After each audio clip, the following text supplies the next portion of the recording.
Hey, it's been a while. Sorry I've taken so long to make a new video. I was busy, arguing with strangers in comment sections on the internet. If you're a subscriber of mine, you know I've been complaining about the state of BL anime all year. Because from Mignon, Surge, and Purge, to the timely and crimely cancellations of 10 Count and Yuri on Ice, and even the first Omegaverse BL anime totally not taking advantage of the fact of being Omegaverse. No heats, no ruts, no knots, no bueno. But this summer has finally scorched the earth with the hottest new BL anime, namely Twilight Out of Focus, aka Tasogare Out Focus, aka Did We Really Need to Translate One Word? In this video, we will be taking a look at Tasogare Out Focus because there are many things to discuss, delve into the unnecessary drama around the series stemming from the comment section of a certain streaming service, and lastly share an incident of my own involving this anime and discourse around queer identity in BL that spiraled out of control and frankly inspired this entire video. Let's begin, shall we? Just want you to focus on my love. Just focus. Tasogare Out Focus is a story about two roommates. Insert overused shipping joke you just said to yourself in your head. Film club cameraman Mao Tsuchiya and Yuma Uchida playing himself for the fourth time, Hisashi Otomo, who began living together in their first year and have participated in platonic voyeur confessions for funsies ever since. When the film club's next project is proposed to be a BL drama, Mao's director and accidental Fudanshi Gichi Ichikawa asks Mao to recruit his aloof loner roommate to play the lead because he knows he's voiced by Yuma Uchida and this is kind of his entire brand at this point. Mao is hesitant to do so for fear of betraying Hisashi's trust since Hisashi is a homo on the lomo, but Hisashi is intrigued and agrees to do it in order to get close to Mao. A statement that makes Mao realize he may also be a homo on the lomo. So they proceed through filming with the two ultimately sharing a confession and reciprocating feelings. But after said confession, what do they do that has been sorely missed in most television-length BL anime? I'll let you take it. From there, the series shifts focus to a second couple, and from the OP, I'm guessing eventually there will also be a third, which means this anime is replicating Shungiku Nakamura BL behavior, especially because it comes with its very own... I'm frankly mixed in my personal feelings on Tasogare Out Focus, but at the same time, I am real glad for it existing for no other reason than having...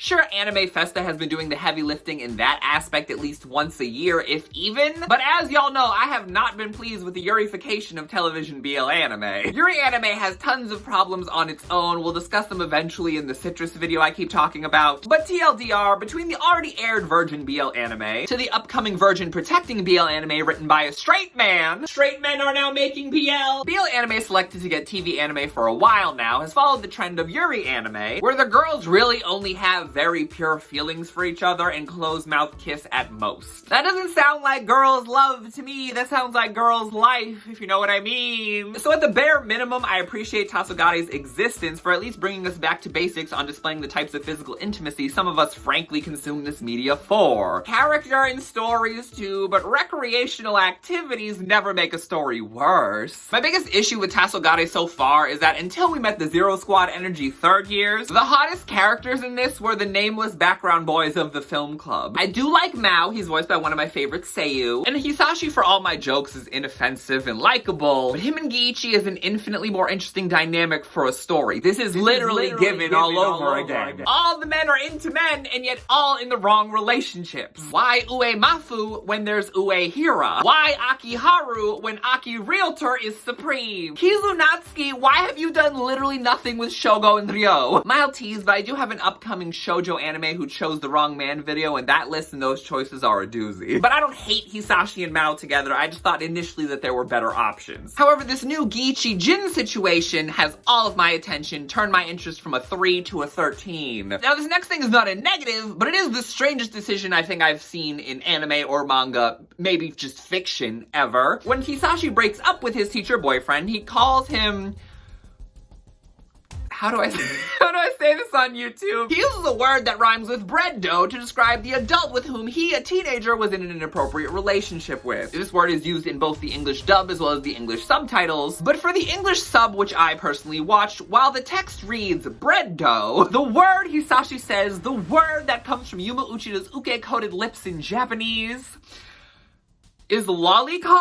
このロリコン野郎 lolicon. Now, I've watched anime for a while now. I know full well what lolicon is and how it can be used synonymously with the term bread dough. For example, I have seen this usage in both Mashla and Maidens in Your Savage Season. This is the first time I've seen it used to imply a man is the lolly being con. Someone confirmed for me that lolicon is also the word that is used in the Japanese manga, so this is a real fascinating definitive choice. I would have thought contextually, if this is the terminology generally that was going to be used, that shouchikon would be the one used, but that's clearly not the case. I have to imagine there's a cultural context I am likely missing, where maybe in casual social spaces in Japan, lolicon has become the catch-all for all inappropriate relationships between adults and the underage, both in fiction and in reality, regardless of gender dynamic. But I don't have any sources to back that up, it's just speculation on my part. I will say broadly, outside of my Discord server, I haven't seen much discussion around Tasogare Out Focus related to the content of the story itself. However, the series unfortunately was one of two this summer that has gotten attention, unfortunately, for another reason, namely being at the center of a controversy involving a platform they stream on, Crunchyroll.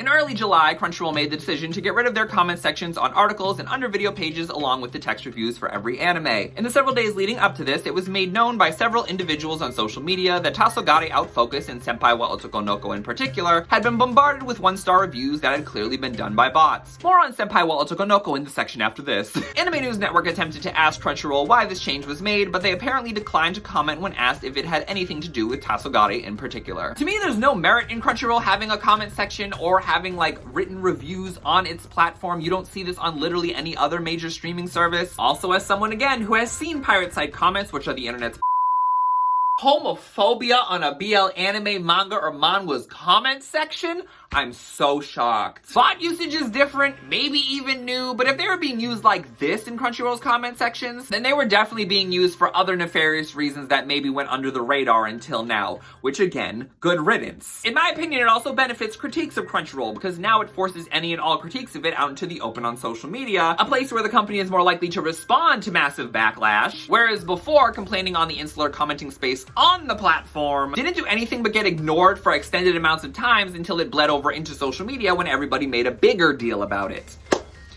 Yuzuki family is what comes to mind. RIP Crunchyroll comments, never liked you anyway. Now we can get back to putting energy into criticizing them for still underpaying translators and subtitlers, or how Crunchyhime is f***ing tacky and just generally sucks. Now, while I actively avoided Crunchyroll comment sections like an email from an AI chatbot service asking for a sponsorship, to all you lose my email. There is another platform that I frequent whose comment section is, let's say, a lot more palatable, but while I've been a lurker at this place for years, a recent statement upon it compelled me to waste untold amounts of time writing paragraphs to strangers on the internet. Let's just say I was in a combative mood. One fateful day in July, I came across a post where a group of individuals shared their thoughts on some of the new anime out this summer season. One of the individuals involved in sharing their thoughts is an individual whose opinions I have come to actively avoid because they come off as performative and wildly uninformed in their commentary around social issues. And their takes on BL in particular that I have been privy to have informed me that they're, one of those. But I decided to be brave.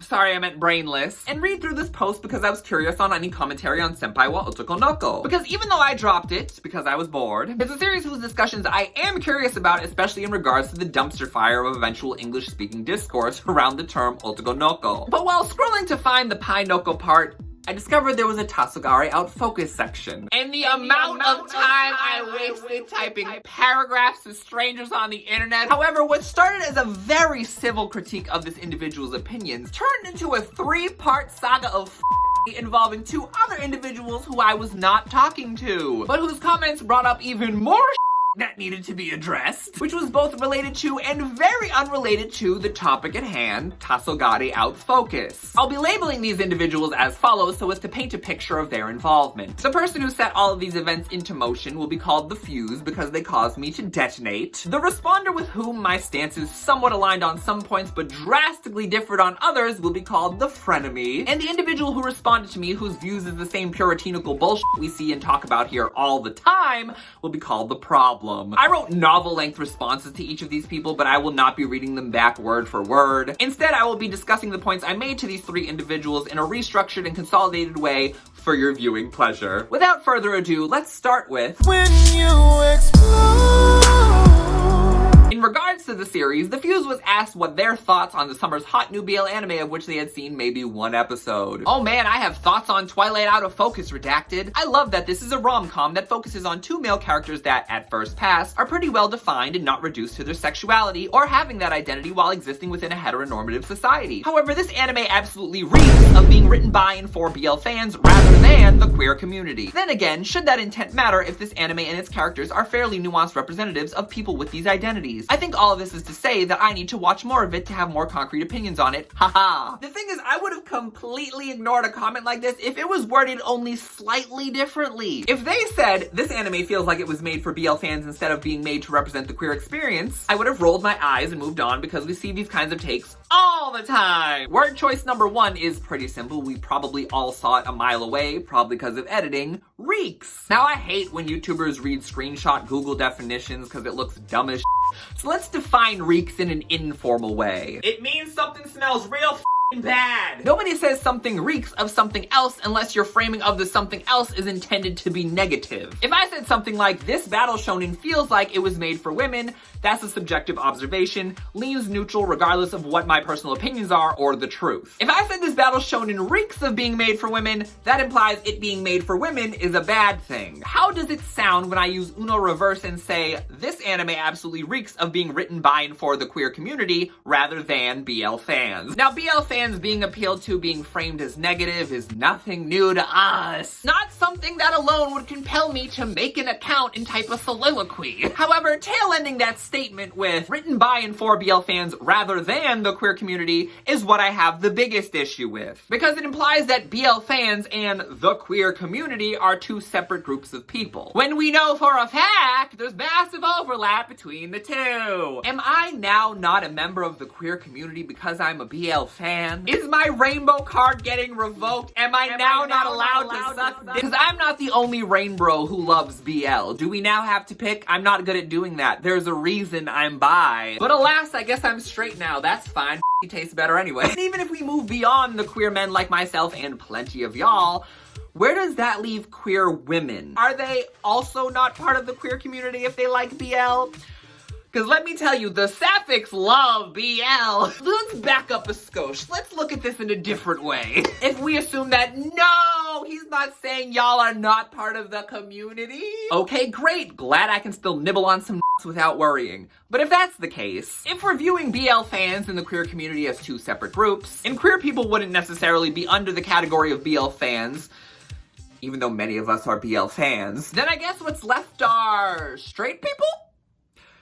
But I don't know too many straight men that call themselves BL fans. Passing interest or they like something adjacent like banana fish, sure. But I don't know too many straight men who would read Jinx for the plot. So if we cut straight men out of the conversation, is this then implying in the most annoyingly roundabout way possible that BL fans is supposed to mean straight women? Follow-up question, do we specifically mean the white kind? I would like to mention that these opinions are shockingly not from James Somerton. If you want to dredge up old YouTube drama, you can listen to my podcast on that incident, which will be linked below, where I share my opinions on that incident as a channel that he subscribed to, but apparently did not steal from. I need y'all to understand the blow to my ego to know that this had been watching my channel for months and yet did not plagiarize me. Is my work not good enough? Jokes aside, I'm hurt, okay? Even with these opinions not coming from the proverbial mouth of the formerly appointed spokesperson of the Puritans, it is truly wild and frankly appalling to see someone who, for context, identifies under a queer identity and has a vested interest in discussing queer identity and its intersections in media, publishing their opinions on the internet fairly regularly with queer people in mind, and yet somehow is either not aware of the biggest scandal in recent history related to queer content creation, or is fully aware of the situation but still maintains the same disgusting misogynistic sentiments one poorly lit Canadian thief held and was very visibly called out on. Shout out the person who made this video the greatest thing to come out of that whole debacle. Have it linked below. And what makes all of this shit even more ironic is that this misogynist and queer exclusionary statement was made in a post where a few talking points earlier, this same individual not only complained about how some other anime should have been about a member of the LGBTQIA+ community spelled the whole scarlet alphabet, but also criticized that same anime for being misogynist. Apparently misogyny only matters when it affects anime girls, not real ones. Now this was not the end, this was the beginning. This was episode 1, The Phantom Menace. Wow, is that appropriate? Next up, logically, is episode 2, The Clone Wars. Oops, Because this next person who responds to me, we were somewhat on the same page. We were having a clone moment. But these two clones' viewpoints were at war. No, don't get me twisted with them Guyanese. I'm Trinidadian. I'm bisexual myself, and the thing is, I don't necessarily disagree with the distinction, even if technically you're right. If you say a show is aimed at the BL audience and not queer audiences, that gives me a good idea of what it is, and that I might actually like it, since that's the kind of content I enjoy. And when people label a series like She Loves to Cook and She Loves to Eat as a queer story rather than Yuri, then I know it's not the kind of thing I would enjoy, and indeed, I disliked it when I tried it. Okay, so yes, I understand this, and to a degree, agree, because in many instances, especially in recent years, my BL consumption has been largely the same. Because if you tell me it's accurate queer representation in 2024, I'm assuming it's two boring, personality-free boys who barely hold hands. I can be into a story like that, but knowing the type of who use this kind of language, and how those people weaponize these stories as a way to be ironically homophobic about depictions of gay most of the time, no, I'm not even gonna give it a try. However, this next part is where our opinions play out like the end of Furious 7. When people say queer community or LGBT community, I think of very left-leaning individuals who generally badmouth any semblance problematic content in media. It's also why plenty of people who technically can be called LGBT actively avoid the label and prefer to just say they're gay or bisexual instead. The term has come to carry certain associations with it, so in a way I do think there's some validity to making a distinction between BL audiences and the queer community. It's also no doubt why I see so many people in said queer community badmouth the majority of BL and Yuri series since they're not written in a way they approve of, especially the ones popular enough to get anime adaptations. You know, I don't know if you guys know this about me, but I'm a fairly political person. I think my pinned comment full of endorsed US candidates in elections that are happening this year, who could use as much donation money as possible against the Republican and or AIPAC-funded opponents, is pretty clear of how political I am. Fuck Donald Trump! Misogynist views towards BL fans is not political. Ironic homophobia under the guise of queer support is not political. Racist sentiments towards queer depictions in East Asian media are not political. Transphobic views of trans men being fujoshi acting out their yaoi fantasies, being the root of where the term MLM fetishization comes from, which was proliferated by TERFs masking as pro-gay man in places like Tumblr, is not political. But here the we are, off topic talking about politics, so let's talk politics. I don't know why, but for whatever reason, probably TikTok, it's always TikTok, I have seen an increase in this very specific or similar sentiment in discussions on the internet in regards to problematic media and discussions around censorship in fiction. The only narrative more lost than yaoi danme, well, is this shonen ai, but the one after that is this idea that people criticizing problematic fiction from a real-life lens, aka the terminally online losers who can't dictate fiction from reality and think we're all p***os for liking characters like Sebek Zigvolt cause he's a minor. Is he really? Are somehow left-leaning. They're not. They're espousing conservative propaganda, even if they claim to be liberals or progressives. Calls for all kinds of censorship in media have always stemmed from conservative right-wing bases. Whether it's trying to classify lolly porn as CP or CSEM, or claiming gay characters in a book in the elementary school library is grooming children into the gay agenda. I can understand where this sentiment is coming from when you have misinformed clout-chasing baby gays with puritanical values, calling every depiction of gay fetishistic, yet arguing that a platonic friendship like Reki and Langa is accurate queer representation. Okay! But they don't know what they're talking about. That's why they're baby gays. They are new to this, not true to this. If you are not a member of the gay community, but you identify as bi, trans, pan, queer, whatever, and either identify as a conservative or hate left-leaning politics because of these reasons specifically, I ask you to sit with yourself and maybe Google, and ask yourself, are you actually going to look up what these behaviors emulate? Or are you just gonna sit there, see some fudanshi on Twitter whose views align with your own say, the left is calling for unproblematic yaoi, and decide without thinking that the left is calling for censorship, even though every other tweet that fudanshi is retweeting is from anti-vaxxers and no Nazis. Let's not trust strangers on the internet, guys. At the same time, maybe this individual calls black people by the N-word with a hard R when they get mad at them, and the liberal queer community called them out for being racist. After which the Ku Klux Klan embraced them and made them feel welcome, at which point they started making YouTube videos about why I left the left. Maybe this is where they belong and they know full well what they're saying, or maybe they're just transphobic. I have no way of knowing, nor do I care. But in most cases where I see someone who posts every flag under the sun in solidarity with war-torn countries, plus BLM, Stop Asian Hate, Trans Lives Matter, Love is Love, I like problematic media, minors DNI in their bio, yet they think antis are left-leaning, I know they're just simply wildly misinformed. That's all I had to say to this person. Again, in the actual comment, I was very civil. However, for this next individual, it was a little more difficult to keep it together, which is precisely why they're called Here we go again, singing that same old sad song. I want to preface this by saying that this response is in response to my response to a lot of responses to the initial post by The Fuse, not my response to the frenemy. Either way, gird your loins. I didn't take it that way at all. I have heard people in my circle complain for years that BL can be tropey and unrealistic or unsatisfying for queer people looking for representation of other queer people. Ah yes, fiction. Tropey and unrealistic. If the fiction is fictioning and on principle of it being fiction you find it unsatisfying, are you looking for a story or are you looking for a simulation? If you're looking for representation of queer people, all you need is queer people. Is the into mission accomplished. Anything beyond that is assigning a list of rules that you think applies to all queer men, which likely don't. Because the only rule for being queer that applies to all queer men is being queer. Moving on. Even though us queer people have been fans of BL as long as it's been around, it is true that stories are created, not necessarily created for queer audiences, and a lot of BL is made by magazines without the goal it will be consumed by queer people. How does one know a story is not made for a queer audience? Why would you think a magazine, a business, would specifically desire for a demographic of any people to not buy their product? What business doesn't like making money? If anything, when we're talking business, many businesses have the opposite problem. Marketing their goods to individuals who should not be buying their product. Have we heard of big tobacco? Consumers and customers are dollar signs to a company and data points. They have intended audiences to market to because that is the marketing that works for their product. But as we always discuss with demographics, a vaguely labeled target audience is not the same as the demographics that make up the actual audience. On paper, a BL magazine may market to women, but if that same marketing regularly pulls in men, is it actually just marketing to women? If marketing for women is simply to use lots of pink, I like pink. The marketing is for me. It isn't inherently bad we enjoy and find representation between some unrealistic parts, but I have never seen a BL or GL story and assumed it was written specifically for me.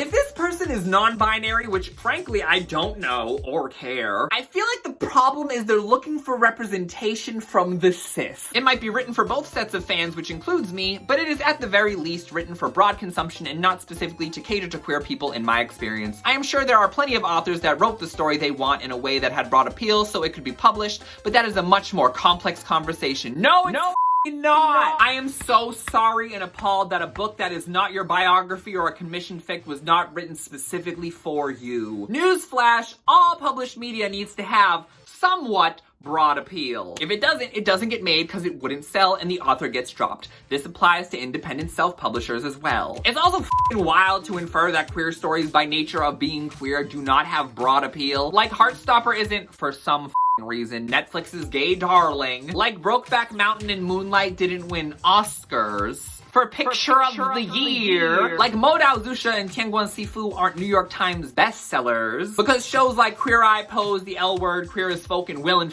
Grace haven't had successful runs littered with accolades for decades. But sure, gay shit can't have broad appeal. Once it has broad appeal, it's unrealistic. I'm sure Prayers for Bobby and Milk would agree. This isn't to say there isn't a history of queer authors and enjoyers of BL. I just think it's a completely fair assessment to take the line you quoted as, the writing in this one doesn't seem to care about portraying gay people outside of the fun of the relationship, and not take it as the worst possible reading and say the author is expressing such a specific opinion that gay people never enjoy BL. Obviously, this is all the same ironic queer experience gatekeeping everything that we come to see from the pure teens, baby gays, and LGBT terminally online, dictating what is accurate and realistic for everyone else based off of their lonely, community-less lived experience. Echoing the energy of The Fuse with queer exclusionary language ironically typed in the name of representation and inclusion. In my lengthy response to this commenter, I inquired into what stories they find to be realistic, and name-dropped both Given and Sasaki Tomiyano, as well as painted a vivid picture of what kind of story I was inquiring as to what they would find to be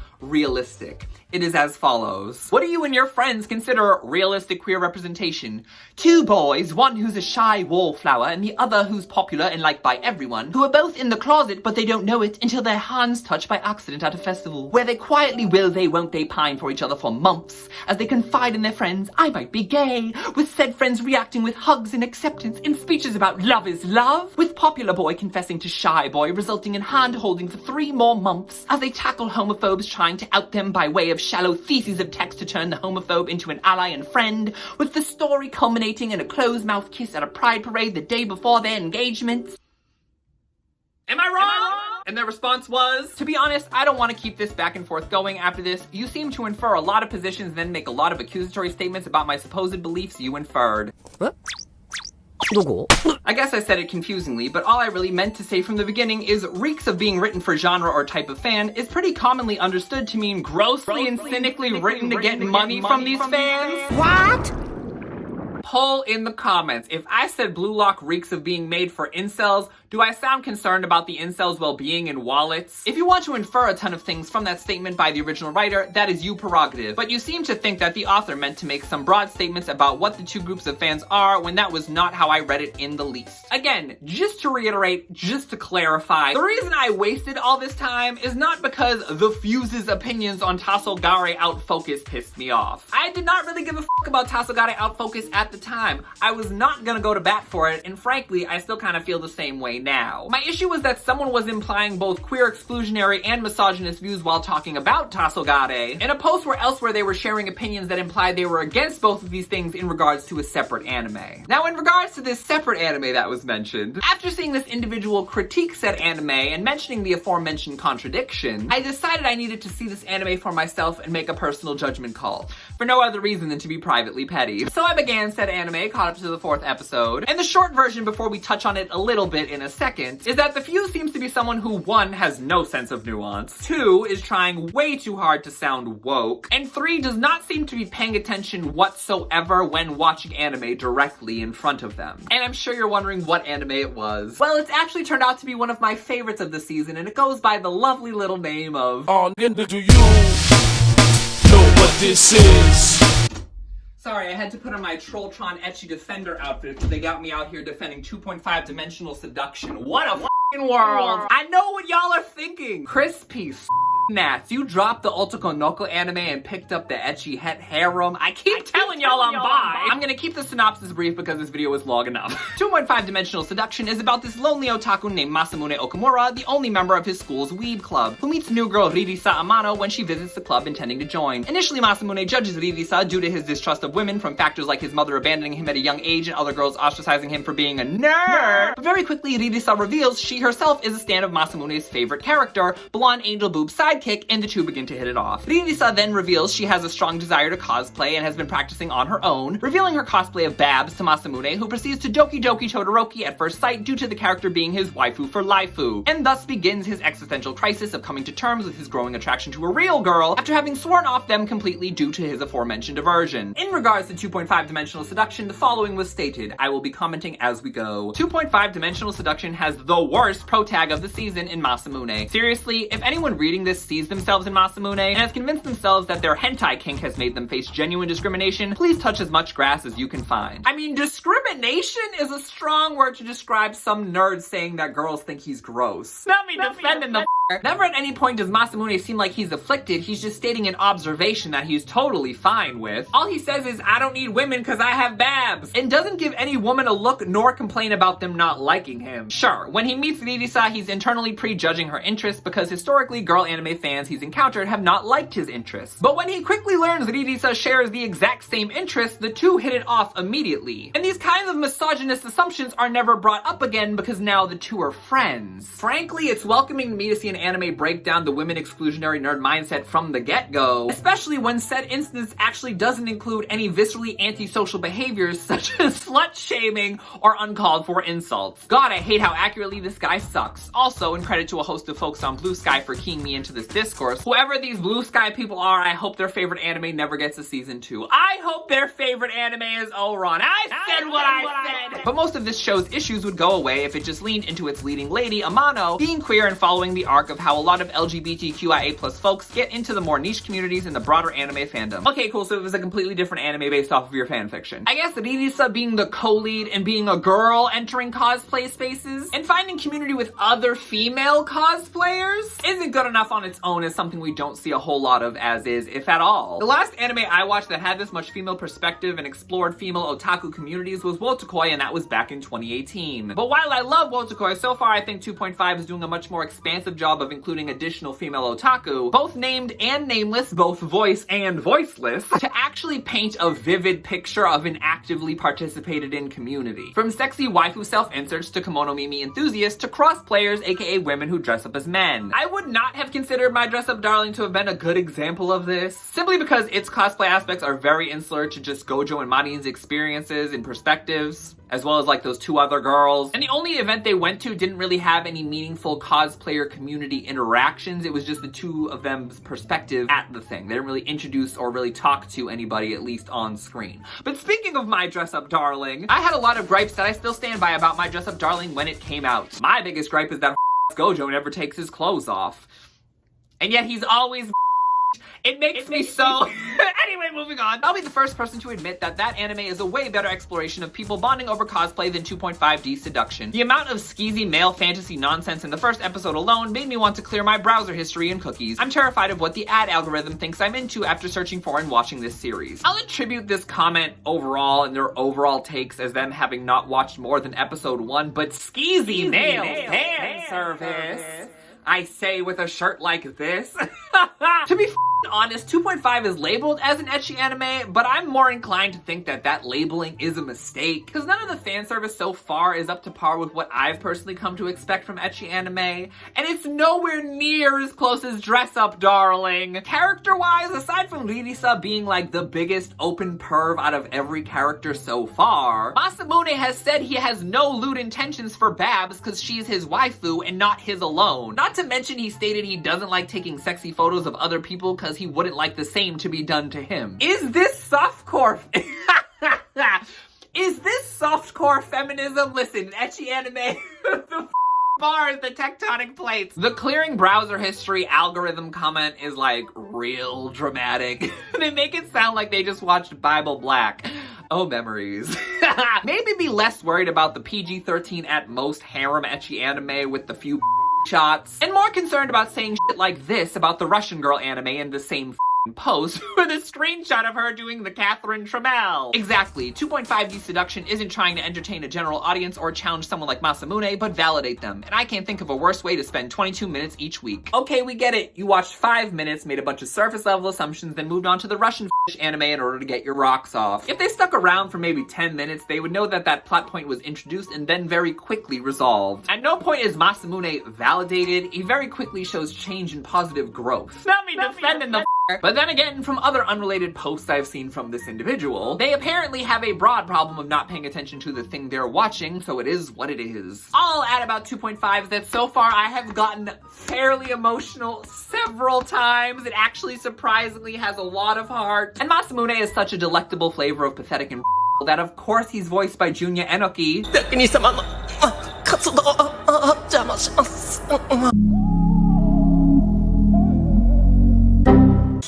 これが何か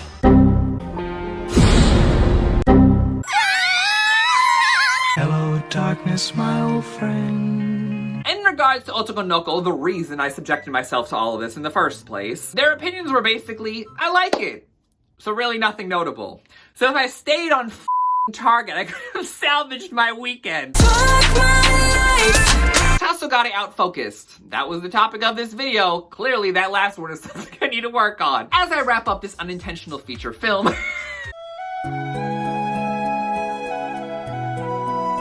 want to remind y'all of 3 golden rules of the internet. 1, trust no buddy, even me. 2, no matter how infuriating a rando may be, never be a piece of just because they are. And 3, don't get into arguments with strangers on the internet unless you can monetize it. Did I misinterpret? Am I making something out of nothing? Am I out of my mind? The third answer is a strong yes, but the first 2 are up to you. Let me know in the comments who your favorite Tasogare couple is. I could not be bothered to care about Hisashi and Mao, but Jin and Giichi might be the best BL couple in recent memory, if I may be so bold. Next is finally going to be the Citrus video. I rewatched that like 2 months ago. I know I cover BL and the related things on this channel mostly. A lot of y'all are not into the girls loving, but if you enjoyed the on display in this time sink, I swear it'll be worth your while to see the bullshit on the other side of the aisle, so to speak. Bye!